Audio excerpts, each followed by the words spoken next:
You also, I'm curious if either on the, well, it seems to me that on the system design side, you can accommodate a likely failure of subcomponents. And so much of the elegance of, let's say, a Falcon 9 or a Falcon 9 Heavy as an ultimate incarnation of this vision of how the rocket should be built, to say, hey, parts will fail, but here's how the system can succeed.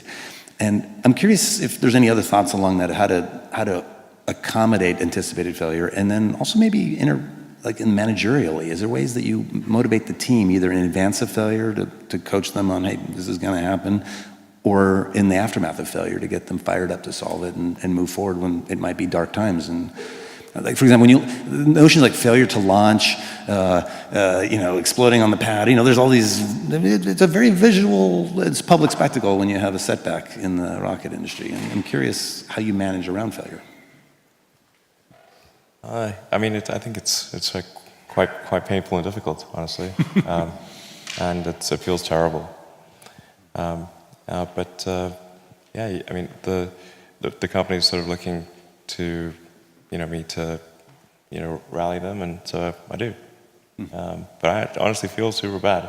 Like a punch in the gut. Yeah. Yeah. I remember it's almost like a time, like the stages of grief. I remember in Texas, it's kind of like sort of denial, and then it sort of hits us at dinner. It's like, oh my God, what just happened? Yeah, it's particularly with rockets. It's just a really space is hard, and rockets tend to fail, unfortunately. Mm-hmm. Even when you've got a lot of really smart people working super hard to minimize the probability of failure, it's still there, and it's quite significant. And people have asked me well, why are rockets, especially hard? And part of it is everything has to work the first time. There's no, you can't do a recall, you can't patch it. It's like 9 minutes to orbit or it's over. And then you can never test the rocket completely in the environment that it's actually going to experience. Mm-hmm. So you can't fully recreate something that's moving super fast in a vacuum on the surface of Earth. You can only really recreate that in space. Is that a limit of the simulation tools? Pardon me? Is that a limit of the simulation tools today, or is that a fundamental? Yeah, absolutely. If there's any error between the simulation and reality, and there's always some amount of error, mm-hmm. then that can result in a failure. Yep.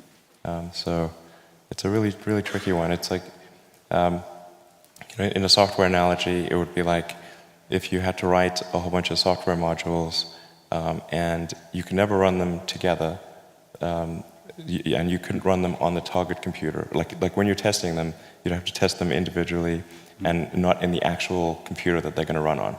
Gotcha. Then you put all the modules together, run it for the first time in a completely different or very different computer, and it has to run with no bugs. That is difficult. Yeah. The software analogies to rocket design are deep. The modular reuse. There's many of these. For those who aren't familiar, it's not like this is an aerospace engineer by traditional training coming, but is in fact radically changing the industry. I think applying a CS perspective to industry after industry, and how would a computer scientist or a physicist approach the problem, which oftentimes is a solution very unlike the industry incumbents. There's a certain elegance to it, at least from the outside observer like myself.